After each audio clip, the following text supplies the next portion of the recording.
Good evening and welcome to the fourth Community Action Network workshop. My name is Julia Fish and I'm the manager of the Outer Initiative Joburg Can.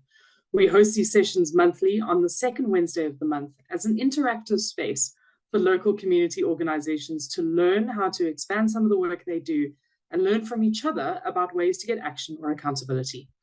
You're encouraged, please, to participate and engage throughout. So pop any questions in the chat, raise your hand, or engage between panelists. We will also open the floor for open discussion directly in the last 15 minutes or so. Tonight, we are talking marketing and communications.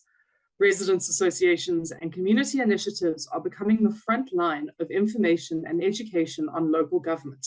So tonight, we're offering some stories of how other organizations are telling the story to their supporters and managing their communication to grow membership. To discuss this, I'm joined by my colleague, Masego Motswaneng, who is the brand manager at the organization Undoing Tax Abuse, or OUTA, where she leads and executes various impactful campaigns. With a decade of experience in the marketing industry, Masego has honed her experience in both the public and private sectors. Her professional journey includes a significant role as the digital marketing officer at Johannesburg City Parks and Zoo. Masego's extensive background equips her to share insights and skills necessary to help organizations effectively market themselves and attract new supporters. We also have Samantha Herman. Samantha is a dedicated resident of Craighall Park, who are also an affiliate of Joburg Can, and Samantha is a very active member of the community. She manages the membership portfolio for the Craig Park Residents Association, where she plays a crucial role in fostering community engagement and involvement. In her day job, Samantha runs a financial advisory business. She wants to help make Craighall Park the best place it can be. So Samantha believes that active participation from all residents is key to achieving this goal. Also, to help guide the conversation and add their local community experience, we're also fortunate to have Jonathan Erasmus, the project manager of the National Outer Community Action Network project. Firstly, I'd like to encourage you, our participants, to introduce yourselves in the chat, say which part of the country you're joining us from this evening, and mention some of the platforms you use as RAs to market the work that you do. So let's dive straight in. Masego, let's talk a little bit about Brand Outer and what you as a brand manager do. Why is it necessary for someone like Outer, this accountability watchdog in essence, to have a communications team or a brand manager? Why aren't we just a fleet of lawyers? Good evening, everyone. So I always laugh when people say you're a brand manager, what do you do? And I say I manage the brand. And that's literally what I do. It's important for Watchdog like Outer to have a brand manager because it helps to keep the brand in check. Because what happens is, especially in the scheme and a beast like Outer, is that we started out with the e-tolls and we were all going everywhere, but it's important that we just bring everything together so that we can focus on the bigger picture. And the bigger picture is always answering the why. The why is, why do we exist? Why do you do what we do? And why do we want people to also believe in us and also obviously join the cause? So that is the important, interesting, and I think the more technical stuff of being a brand manager and why Outer is important to do it. But then comes the fun stuff, which is why we have to have a brand image. And those are the logos, taglines, and those ensure that we have uniformity, so that we always look good also, because as you're going and this beast is growing and you're also in the news and the media, you need to have one face and one uniformed look. And it's also important that we have our messaging and tone in check. And that is what builds the brand, which is Outer. But more than anything, it's about building credibility. Because without actually managing the brand, you do not have credibility and anyone can come and hijack it. Like in the case of e-tolls, anyone else could have said, but we're the ones who are actually going to court and fighting this. But because we had such a strong brand, we can manage that and have the credibility. And most importantly, it's important to have a brand manager for when you scale, because you'll always grow. Like Outer started out with e-tolls, but we manage so many other things now. And it was important that we had a brand to manage also that growth. Thank you for that. And when we're talking about growth and some of these amazing projects and things that Outer are doing, How do you tell people about them? What kind of tools do you use to reach your supporters and people who are potential supporters? At Alta, we use digital marketing. And I say that because everyone thinks they're also a digital marketer. And that's thanks to TikTok and Instagram and the world of influencers. But we have used those tools, and most predominantly is our social media. We're on Facebook, X, Twitter, Instagram, but also where we hone in and actually speak to our supporter is through our emailers, which we send out monthly. And these are the newsletters which we get to tell our supporters what we're doing and what we're working on. But also these help also when there are developments in certain cases. And this happens, I'll use the ETOL example again, is when we went and we were looking at how the minister was making announcements. We had people who had joined Alta specifically for the ETOLs, and we had to keep them up to date as to what was happening. And then, of course, our website is our biggest one. And our biggest button on our website is the Donate Now button.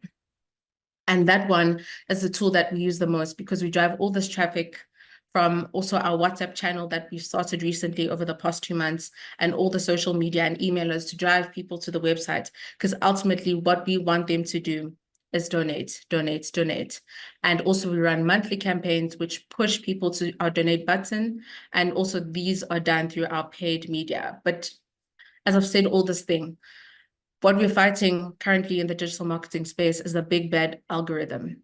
Because if Meta, their developers, you sleep, something looks the same one day, you sleep, they wake up and develop new things, and there's always constant changes. So it's always also important to also go with the changes, but also go where your target markets and your audience is.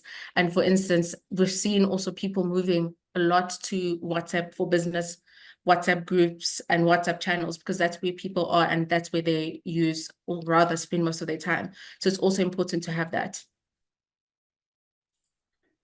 So one of the big things confronting both the NGO sector and residents associations is growing their membership, reaching people that don't necessarily know that they exist, don't necessarily know how to join, how to do that. So how do you attract new supporters to your brand?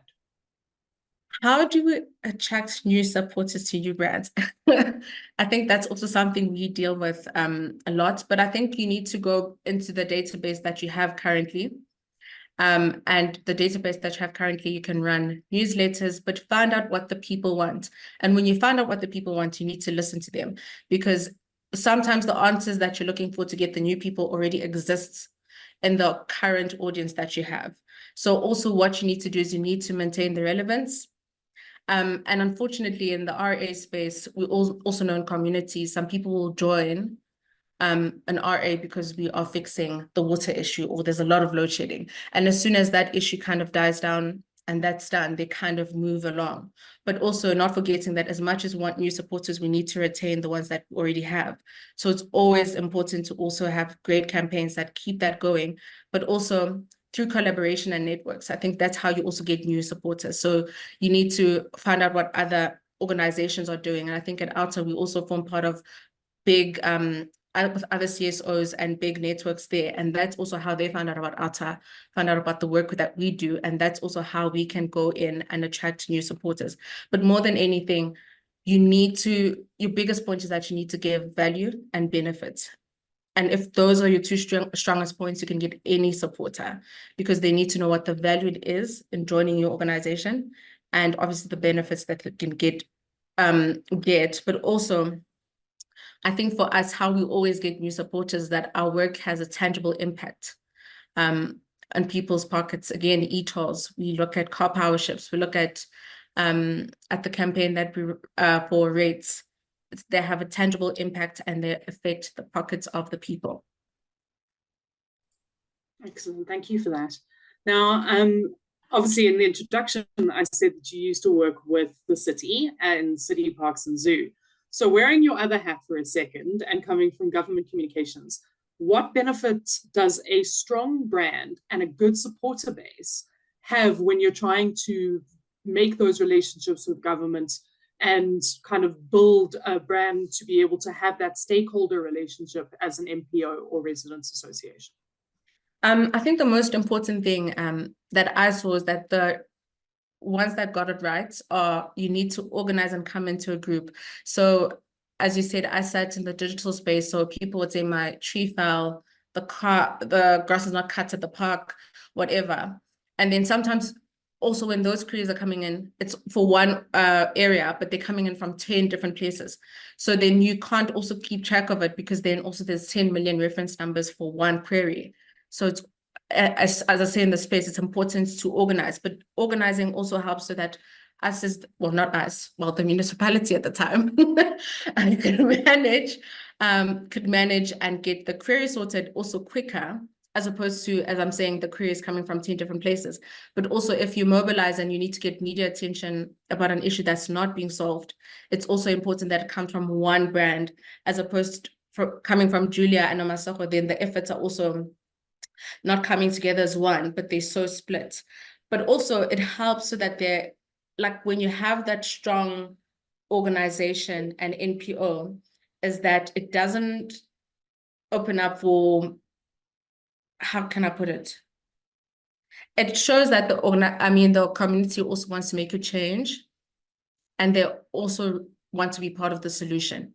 I think that's the most important thing, as opposed to coming as one person. But it also stops the infighting that happens in residents associations and communities, because we also had a lot of that, where the brand also of the, I'll say the Masego Residents Association now is way bigger. And then I think I'm the end all be all. And then I also now neglect the all the queries and all the stuff that we want to do. Excuse me, there's something popping up on my machine. It's making me lose my train of thought, sorry. So it makes you lose the bigger picture. So it's very important. And where I saw it work very well is with the Wilds, with James Delaney, is that he looked at a community and found people who were willing to help, and formed an organization through Facebook. And they were able to do so much more, but also in doing that, they were easily able to partner with us, and a lot of change started happening in that area. The same goes for James and Ethel Gray Park Foundation, is that they also went into partnership with JCPZ, and that helped them a lot to actually become who they are today, but also show that we also here to help, as much as we here to tell you what you're doing wrong and what you're not getting to, but we're also here to work with you and make it work. So it's important to create a partnership. Yeah, that's how I'm going to leave it. Thank you, Masego. I obviously told you to put your other hat on. You did it so well that you morphed into us again. I'm just going to, again, please encourage people to introduce themselves in the chat. Let us know where they're joining us from this evening. And please post some questions, raise your hand if you'd like to. We've got a lovely captured audience of some brilliant marketing brains in the room. So tell us about some of the issues you as residents associations are facing when it comes to your communications and marketing, and perhaps we can help you through them. So this is a very engaging, interactive space, and please use it. I'm now going to come to you, Samantha. As a very active member of a very community-focused association, can you tell us a little bit about the makeup of Craig Park and what's your membership like and how involved people can get in your projects? Okay, so we have about 3,000 residents in Craighall Park, Craighall and Dunkeld West, which is what the CRA looks after. Only about 20% of residents are signed up as CRA members, which is not enough, but it is growing steadily. And, you know, it's something that we're looking at building. And, you know, we launched our new website. We did a whole big marketing kind of thing about a year ago. And that involved changing our membership donations from an annual EFT to a monthly debit order sign up, which has helped a tremendous amount with cash flow. And obviously, you know, residents associations like OUTA rely solely on donations in order to be able to fund the projects that we do. And having to remind people once a year, your membership is up for renewal, please can you do an EFT, and they miss the email, and it just becomes, you know, a tricky thing to manage, especially when you don't have a full-time admin person. If we can get more and more people to sign up using and we use the PayFast platform, but if we can get more and more people to sign up using that platform and have a monthly donation that effectively carries on into perpetuity or until they tell us that they want to cancel or whatever, it just makes the cash flow so much easier, and it makes our job a lot easier when we need to complete projects. So yeah, it's been a big challenge trying to get people to sign up, because unfortunately, you know, often we're preaching to the converted, and the people who listen to us the most are already members. So the challenge is to market, but you know, you need to get the word out there that we're doing good stuff, and that then starts generating more members, and it starts feeding itself. The one of the challenges is that a lot of the work that we do is stopping bad things from happening. So basically getting the council to do their job. And when you stop bad things from happening, no one really notices it because nothing has actually happened. We find that we get the most signups and the most people being interested when there's a crisis. And, you know, someone always says, never waste a good crisis. And it's true. So when there's a big issue, all of a sudden, everybody wants to be part of the group to hear about what we're doing to fix X problem. And, you know, then suddenly, can we donate? How can we do this? What can we do to help? But then when those things fizzle out, everyone kind of forgets, takes a back seat, and then just takes it for granted that things will keep on happening as they are. Speaking of, you said like people really come to some of the projects that you do, are engaged by seeing you active in your community. So what are some of those flagship projects of the RA, and how have those helped to expand membership? So, you know, there's a lot of work that we do with the council involved with town planning and that kind of thing. You know, that's some of the unseen work again. That's some of the things where there's a big building going up that's going to put massive pressure on the infrastructure. And then, you know, we've got town planning people and we've got objections going against it. And you'll find a handful, really a handful of people who get involved in that sort of thing. But we as the CRA, you know, get very involved and make sure that we have a favorable outcome, or at least, you know, try and prevent it from being that too bad. We do a lot of work on the Delta and the areas within Craigle Park, keeping them clean, keeping them tidy. There's lots of work done on the verges, the pavements. We partner with a crowd called Bubele Africa, who employ some guys who do regular cleanups at the river, the Spruit. We do a lot of work with security coordination. So we have a preferred security provider that we liaise directly with, and they have patrol vehicles in the area, and they're very involved with anything that happens. And they have a public space security offering, which basically looks after the suburb as a whole, even for members who don't necessarily employ them as the security on their houses. We do a lot of work with the community. We have, for example, once a month we host events called Tea and Talk, which is held at one of the local churches, and it's tea and cake and an interesting speaker from a variety of different backgrounds. So it can be anything from birds to problems facing elderly people to cybersecurity. I mean, you name it, we've done lots. And anyone's welcome to attend that, but it is slightly more focused towards the elderly. And so we do those. We host markets. We do Spruit cleanup days. We do comedy evenings or music evenings at one of the local areas once a year or more. We do Christmas do's, Easter egg hunts, Halloween things. We basically try and do as many things as we can to get the community involved, to get people meeting each other, networking, feeling a part of the neighborhood. Oh, another thing we do, time trial runs every Wednesday morning from one of the local coffee shops, or actually we do it twice, Wednesdays and Fridays. the local coffee shops, and then anyone's welcome. They can do a 5K or an 8K route, and it's great networking. It's just a safe place that anyone can come together, join the run, and be a part of the community. And we're seeing so many people coming to these sorts of events that, I mean, the comedy evening was sold out in like an hour, and it's pretty impressive. And it's, it really shows that people are interested, which is great. So, it's not, sorry. Sorry, go ahead. No, I was just going to say, it's not only fixing problems. A lot of it's also trying to, just build the community base and, make the place a better place to live. Yeah, I think that's a really important element of ours. A lot of the time we can be seen as the committee of no, rather than the committee of networking and really joining people together. So how do you tell people about this? What are some of the platforms and tools you use to get the word out? Okay, so we use Facebook.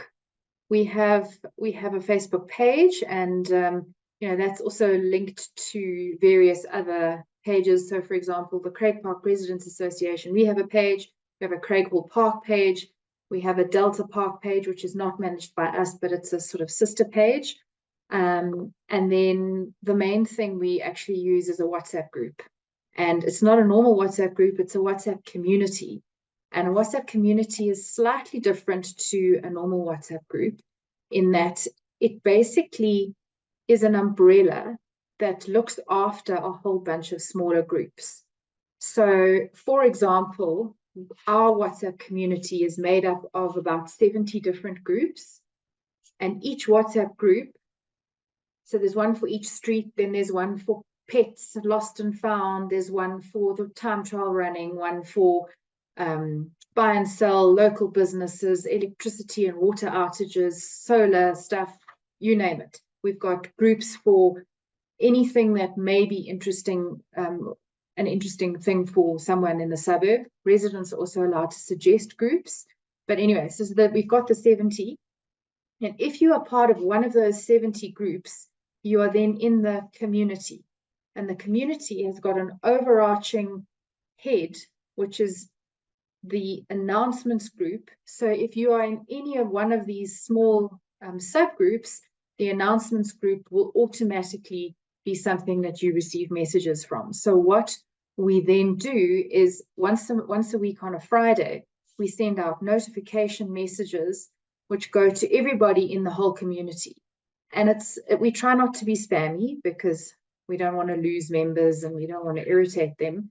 So we keep it short and sweet, and it'll be all the main points for the week that people need to know. So it can be anything from there's an event happening, there's something happening to do with, like a City of Joburg issue. It can be an upcoming meeting or an AGM.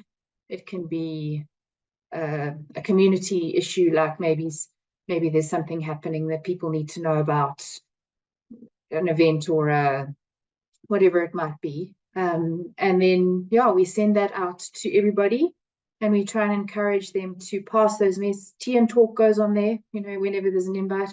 And we encourage them to pass those messages on to people who may not know about the group, or who may be residents in the suburb who just haven't been included yet. And it seems to be working, so much so that our group has reached maximum capacity, and we're now struggling because we don't have enough space for members. And that's a good problem to have. So, back to the whole marketing thing, we need to be telling people what we're doing. And, the whole story about we get members when we can show that we are actually doing stuff. It's, sorry, I read the message there and I got confused. But basically, when we're able to tell people what we're doing, the more that they see that we're doing, the more often they then sign up as a paying contributing member. And I really like specifically that you spoke a bit about like how you changed how you get money in. And I think the three of us should have a conversation about that in a moment. But I imagine, and one of the biggest problems we're facing as residents associations is that they're largely volunteer organizations. You know, it's run 100%. by people like yourself with day jobs, and this is done in our spare time from a passion project about where we live. So I would imagine that, you know, the increased marketing to some extent has also expanded your volunteer base and your committee, not just your supporters. Like, how does it come to attract people to your exco or committee? And I see Adrian has also asked in the chat, how many members are in your exco and committee? So I don't know exactly, we're about 10 now. We have had 1 or 2 people leave, and we've had 1 or 2 join. So I'm not 100% sure on the number, but there are about 10 of us. We always need more people though. We're definitely not at capacity, and the more hands that we can get on deck, the better. But unfortunately, because it is a volunteer thing, it's tricky for people who have day jobs and children and lives to live to also then split their already short time amongst extra things like running a residents association. So we each try and take on a portfolio, and we help each other where we can, but we try not to spread ourselves too thinly, because then you don't end up performing. So like, I look after membership, someone else looks after environment, someone else looks after town planning. We've got infrastructure, we've got a whole bunch of different portfolios. But yeah, I mean, we definitely would love to get more hands on deck. And I mean, in our suburbs, I mean, 3,000 people, there must be one hell of a lot of talent there that we could leverage off. And, you know, if we could just get people, even if they don't become part of the committee per se, if they could just say, you know what, I'm really good at X, how can I help? It would be tremendous. And it would just, you know, like, for example, a marketing person. If a marketing person came and said, I've got an extra 30 minutes a week to help, what can I do? That would add so much value to an organization like ours and help, you know, because I don't have a clue about that sort of thing. But, you know, if I had someone who could show me how AdWords work, or someone who can tell me how to use Facebook advertising or Instagram, something or other, it would be incredible. So, yeah. An important note from Marcus, who's also joining us this evening. He is the chair of the Craig Park Residents Association and a very active member of the Joburg Can community, so we're happy to have him here. And he says that they have a committee of about 10 to 15 members. It's currently 10. It can swell and move between the two, but they tend not to use the term exco, as it's quite outdated, makes people look kind of self-important. And it distances you from residents, especially as a volunteer organization. And I think that's Absolutely. A very important thing to note, that it's really like in the language of how you present yourself, how you put yourself forward as, you know, normal members of your community to others, so that it doesn't feel exclusive. Yeah, so there's also a little bit of a question about suggested lists of portfolios in residents associations. So you mentioned you've got comms, environment, infrastructure, and I've found that it really helps to kind of not necessarily put stern labels on these are the only things we do, to really meet people where they are and go, what do you think's missing in the community and what can you bring? We're really excited to have people bring their own stuff. Absolutely. I see there's a question, if not exco, do you use another term? We just call ourselves committee members, volunteer committee members. That's fantastic. So what are some of the challenges you're still facing when it comes to retention and kind of, you know, evolving how you do outreach? Sure, the challenges are just actually getting people to sign up. I mean, there's often good intention. You know, oh yes, we definitely want to be a part of that, or yes, we want to sign up, but they often just don't, because they forget, because our lives are busy. Things like your credit card changing, and then you need to update the details because that's what's linked to the PayFast account, and it's a hassle, so people don't do it and they forget, and you know, that kind of thing. But the main thing is actually just getting people to commit and to sign up. We need more people to be a part of it, and there are too many there are too many people who unfortunately just are quite happy to go along for the ride and not be a real part of the community. They're quite happy to, tag along, and they're often the ones who make the most noise. 100%. Yeah. It's, if people have a lot to say about what we aren't doing rather than really what we are doing. And it's about making sure that they take some ownership of that, to be honest. We do have businesses. Yeah, sorry, I was going to say we do have businesses who support us as well. So within the community, there are quite a lot of businesses in Craig Park. And one thing that we've tried to do is to help the businesses get their name out to the rest of the suburbs. So on our website, we've got a page dedicated to businesses in the area who are CRA members. And if those businesses want to be a part of it, they send us a write-up on what they do, a couple of pictures, and we post that as an article on our website. And then on each page of the website, wherever you go, there's a little rolling banner at the bottom, and all the little adverts of each business roll through on a time-by-time basis. And then someone might see, oh, cool, something from a beauty salon in the area. Click on there, go and have a look. Oh, okay, I didn't know that was in our area. That kind of thing. So, for relatively cheap, they pay 150 Rand a month as membership fee, and in exchange, they've got presence on our website, and it just gives a little bit more, exposure to them. And then the other thing which we try and do on the website is when something interesting has happened in the suburb. So it can be the Easter egg hunt with a whole bunch of photos, or it can be someone spotted a fox at Delta Park, or, whatever it might be. We write a little article, stick it on the website, and then we post that on our CRA community group, get people to then click onto the website, read the article, and then at the same time, they finish reading the article, get to the bottom, and they see all the little adverts at the bottom. So it's just, we need traffic, really, people to go to the website, because the more they go there, the more they'll see what we do, the more, our story will get out there, I guess. There's also just another question specifically around some of the events that you hold. Are they led by professionals? Do you pay people to do these, or are they members of the community? And is this also a way that some of the businesses can give back by hosting or sponsoring things? Yeah, so it's both. For example, the comedy evening we held last year was at a local restaurant. People obviously paid to purchase meals there.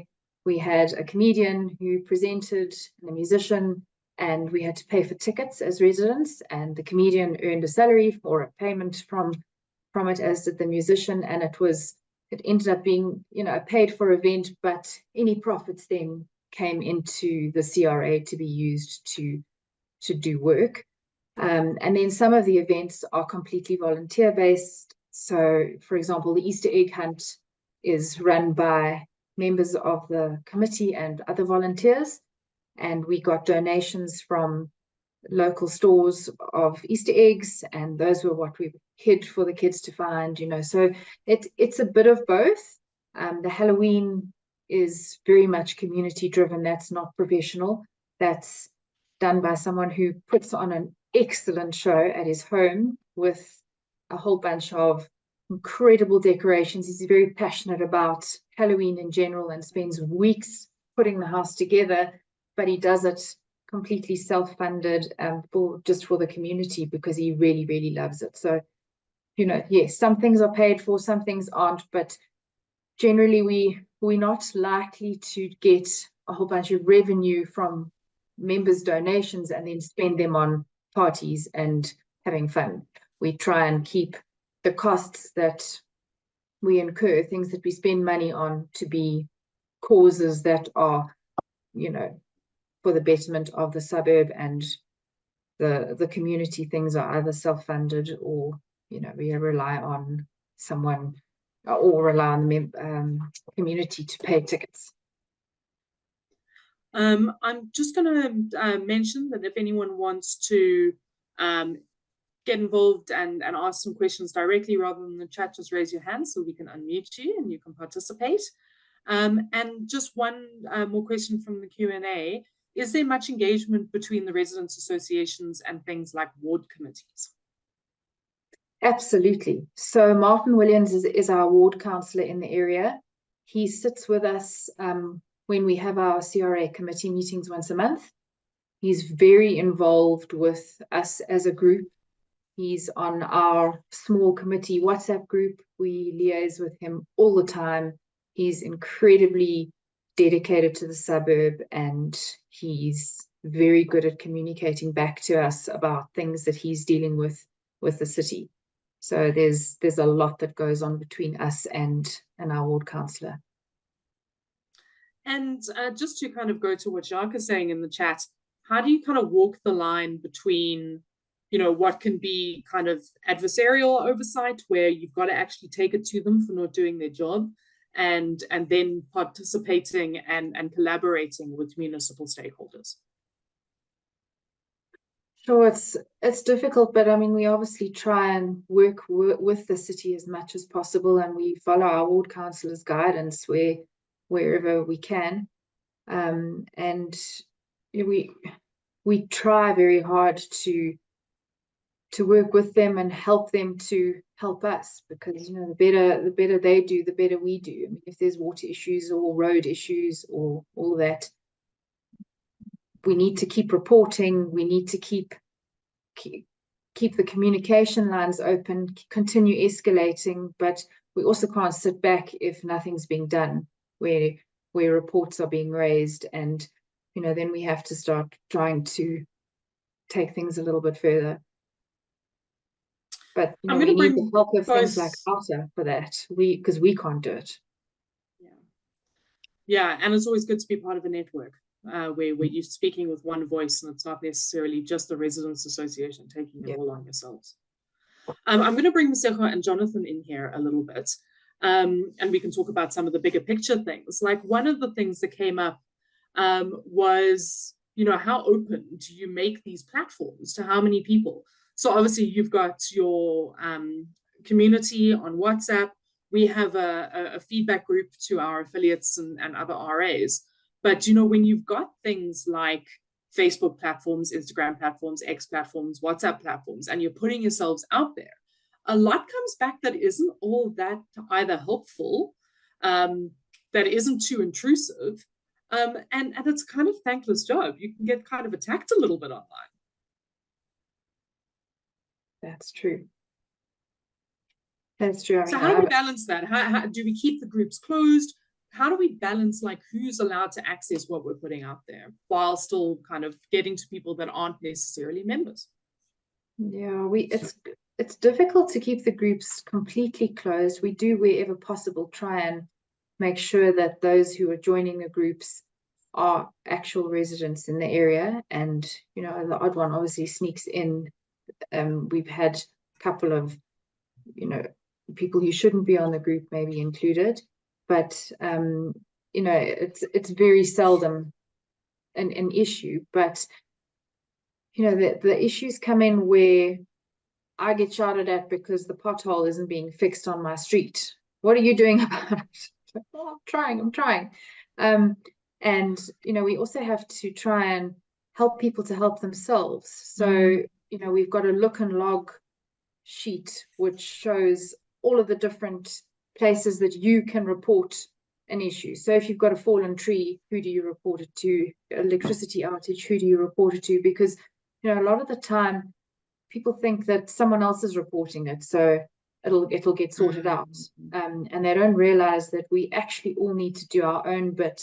And the more people who can report these things themselves, the better off, you know, the situation will be. And it is hard when you're being effectively shouted at for not fixing something, but generally speaking, people on the groups are pretty nice to each other, and they're pretty well behaved. And then, you know, you also have to be a bit strict. So if there's someone who's insulting or fighting or making remarks that are starting to become, unacceptable or whatever, then they need to be removed. And that does happen from time to time. Thank goodness, not very often. And mostly people are there for constructive reasons. So how do we keep it clean at Outer? I think the first thing is community guidelines. You have them a lot when you're setting up your pages, as there will be community guidelines, but it's also important in your bios or every now and again to remind people to firstly not be rude.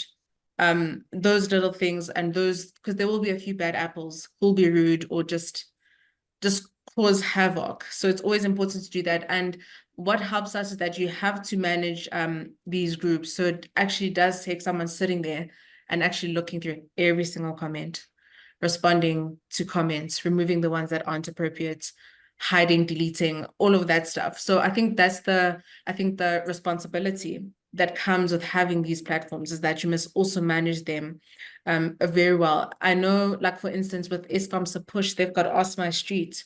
And over the years, they've had to put in a lot of looking at that as a case study, because what they did is then people are using it as a dating site or just things that aren't supposed to be using it for. So you have to put in those community guidelines and be very strict. And yes, people will hate you also if you block them and remove them from either WhatsApp group or also a page, but it is what it is, because you need to be constructive, as you said, in the group. And also you need to help yourself. And I think with us at Outer, we are crowdfunded and we'd like to solve all the corruption issues in SA, but we can't. So also when someone says this and this thing is happening, we'll always ask them and say, have you done this? Have you done that? So that they can also help themselves before we can jump in, and we also can't solve all the issues. Yeah, and that kind of goes into like, how do we track what we're doing? So we've got all of this marketing messaging and stuff that goes out there. How do we make sure it's landing? Like, are polls useful here? Surveys, petitions? Like, how do we make sure that what we're saying is worth the time we're putting in to say it? I think with us, we obviously use Google Analytics, and that helps with the traffic to our website. And that kind of paints a picture also of the kind of person that's on your website, the kind of pages that they're visiting on your website, of what they're interested in. And I think that then helps you craft your marketing strategy to say, if people are landing on the Donate Now page, yes, they are landing on the Donate Now page, but at what point do they also fall off? So is it because, is that the credit card points or whatever? You can go into that much detail of tracking with Google Analytics to find out where you are missing those people. Then it's also easy to go back to those people, firstly internally to see how you can fix your website, but also to go back to those people, because we work on a base where we can also now get the details from the person and contact them after and say, hey, Samantha, we saw you were on our website, but you dropped off. Can we help you? And you'll say, maybe my credit card, or this was the error, and we can actually help you convert you. But also this goes, Sam, as I've heard, we have I don't want to say big team, but a bigger team than you do, because it's only 45 of us, but it helps to have those little bits and pieces of like touch points rather in your journey, because you need to map out your journey. And then for surveys and polls, we use MailChimp, and MailChimp also helps you automate, because I think that's the thing about RAs, you don't have the resources. So you must tap into your MailChimp, your Sprouts, ChatGPT. I know it's very controversial, your Canvas, but if you are on MailChimp and you've run a survey, literally at the end of it and you close it, it will literally take all the data and spit it back at you, and you can kind of analyze it and see what you can get where, and it's pretty accurate. So it's not like a poll on WhatsApp where someone can vote twice. For, let's say you've got 4 options, and then I can vote twice on either option, because then it's skewed. And I don't think anyone has the time to go through a WhatsApp group and actually check, did Jonathan vote twice, yes or no? So those are the kind of things that we need to look at. And like your ChatGPT, if you're writing stuff and you don't have the time, firstly, you have to put in good stuff to get good stuff out of ChatGPT. I always say that, is it could help you craft those messages. So I think tap into a lot of the tools which help you automate a lot of your comms. And I think Facebook also has that. You've got Meta Business Studio where you can schedule posts for a week. So you can do that on a Sunday and it'll literally roll out the posts out for you for the whole week. And you can say, check on your stats and your analytics and see people are more engaged in our community group between 5 and 6 because that's when they're home and they're settling down. And then you also schedule that you're supposed to go out at that time. So there's a lot of stuff that you can do. Just have to find it. Yeah, that's really great guidance. And Jonathan, we also have like a resource page. We try and act a little bit as a knowledge center, not necessarily to do everything for everyone, but help them, as the two of them are saying, to help themselves. So what are some of the tools that we use? So we've got a number. In fact, that's a real pull for us. So, or draw card to our site. So that really does work by having content that people actually want to read. Our most commonly read stuff of recent was the Municipal Structures Amendment Bill. That a lot of interest, that really spoke about how coalition governments will be structured at local level. The other thing that people often read about is what are the different spheres of government, different types of municipalities that you can have. You can have a mayoral council, executive council. So we're constantly trying to work on content that we think will resonate with the public. So like one of the things that we are working on, in fact, Msego is lead on it, is developing a how-to on how to do your marketing for community organizations. You know, it's quite a fraught area, and it can either deliver incredible results or it can waste all your money. That's really how it works. It generally wastes all your money when you don't know what you're doing, and you kind of invest in it. And I think we've all done. If someone's ever done Facebook marketing at some point, you've done well once, and then you've done terribly a whole lot of other times. And that's generally it. So you need guidance on how to get your message out there. And that's why we're looking at developing it. So these how-to guides, and you're more than welcome to go and visit our site, can.org.za. You'll see, and we really welcome feedback. We'll say, well, you know, if there's something that you want to see, we'll produce. And one of the ways that we measure this is through a very simple Google Analytics. Now, it's a free service provided by Google. You just got to have it built into your website if you've got one. And it really gives you real-time metrics of over the last 28 days of what's your most popular content, how many visitors were organic, how many were paid for, how many were searching for you.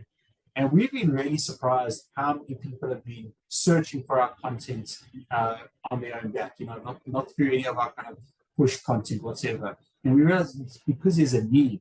So some associations here, I think, live in kind of heritage areas, and I think that's kind of content that would probably work really well, because that's important to that community, and it's about really finding those trigger pieces of content that draw people. And another method to try and onboard your residents, so to speak, is to provide maybe even a free membership. So in order to read the rest of the content, they've got to sign up for a free membership on your site, and therefore you capture their details, and then you're able to engage them at a later stage. So you're able to find out who they are.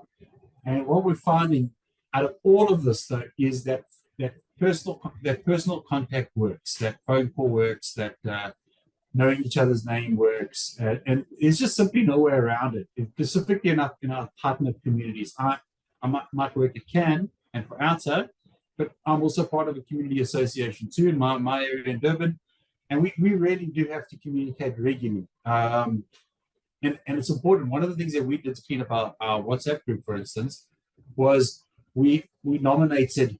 No, they nominated themselves to go through a whole process of cleaning it. We asked everyone in that group to submit, you know, their address and any other kind of contact details that we could verify them with. And that was to make sure that the people we have on that group live in that group, to exactly get away from that problem of people using it for selling stuff or scamming folk or using it as a dating site. And even more worryingly, like on our crime groups, to make sure the criminals weren't exactly on that either. We had to get them off because we did pick up some incidents where they seemed to know when we were coming in our community patrols. So, yeah, there's a lot of things that we can do. But importantly, it's about finding that content that resonates. And I really do recommend that we will to check on our site, check on our resources, both at joburgcan.org.za and at can.org.za. Joburg Can's obviously focused very much so on COJ, as many of you are aware, whereas CAN is more on kind of a national project where we try to develop resources of a general sense. So please take a look at both. They do very, very slightly in some regards. And we'll certainly be sharing on the group of people that have signed up for this webinar, the marketing resource once it's ready. Thanks for that, Jonathan. There's quite a few questions regarding, you know, how we escalate things. So, you know, when it comes to looking at municipalities that aren't listening, like where do we go when it comes to legal matters and so forth?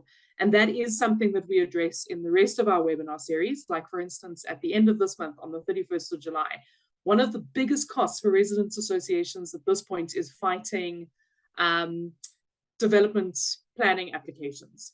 It takes a big team of people to do a lot of stuff, and it's become very frustrating for a lot of residents associations. So we'll be tackling that on the 31st of July. But also please have a look, as Jonathan said, at our website, at the knowledge hub that we have.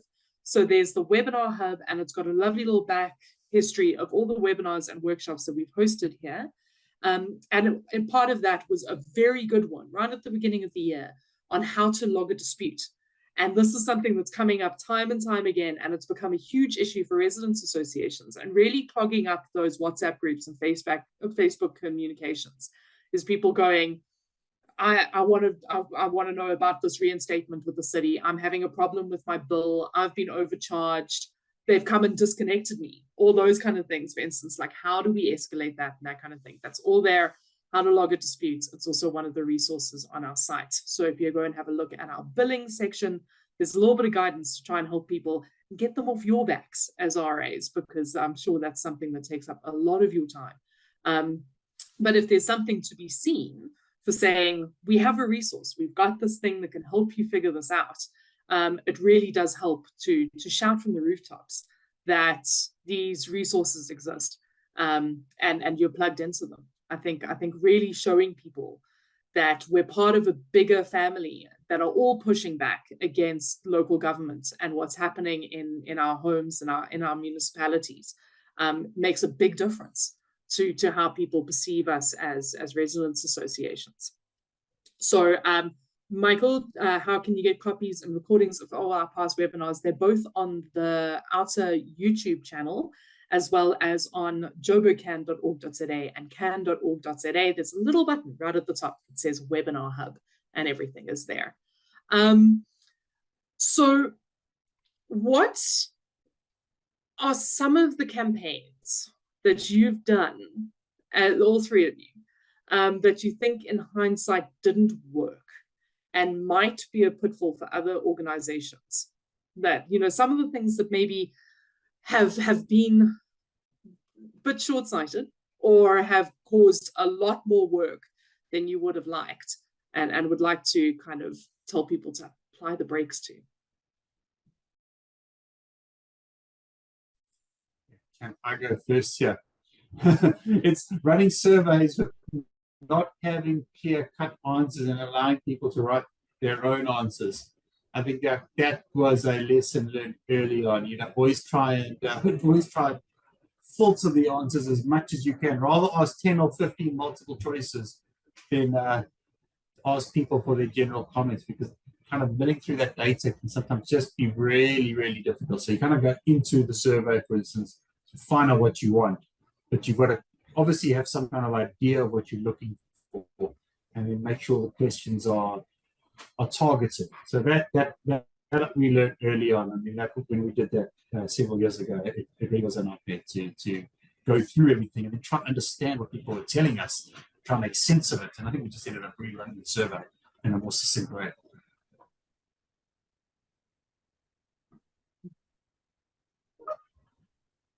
Okay. Our biggest thing is expecting the city to do their job without realizing how much follow-up it takes. We had one reinstatement that we fought and escalated and logged and nagged and begged and pleaded, and it took almost a year to get fixed. And it was an absolutely massive, massive thing.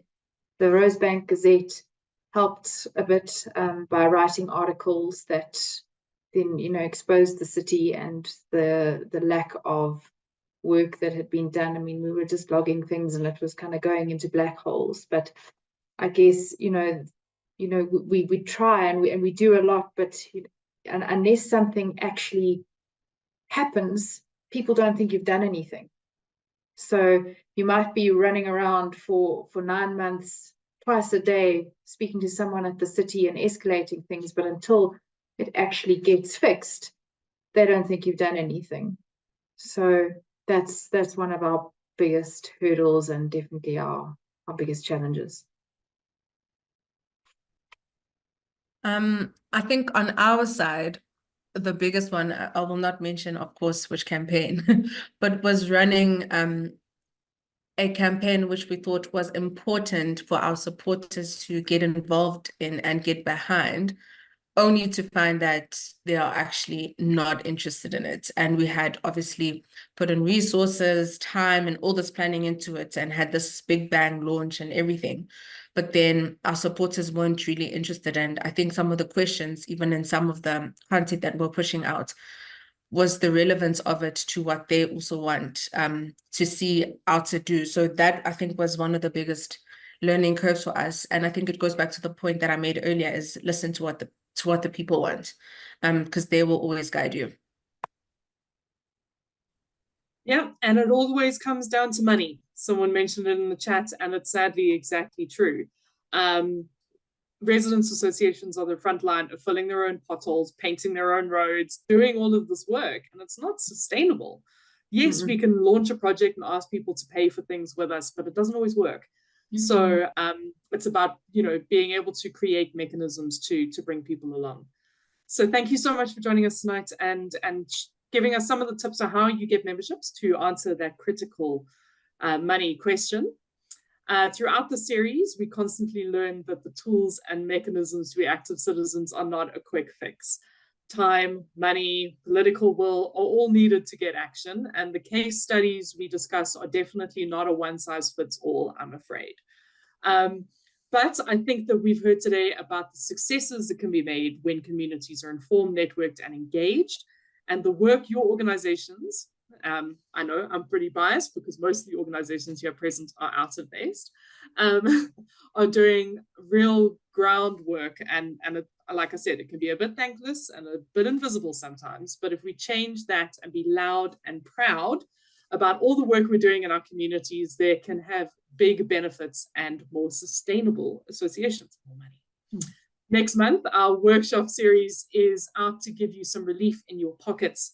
Tariffs went up across municipalities at the beginning of June, squeezing already stressed budgets. So join us on August 14th to see how you can hack your bill and save yourself some money, such as the best times and ways to buy prepaid electricity. To join the CAN network or find out more about what we do, check out can.org.za and joburgcan.org.za for our Johannesburg residents. This has been the 4th episode of our CAN workshop series.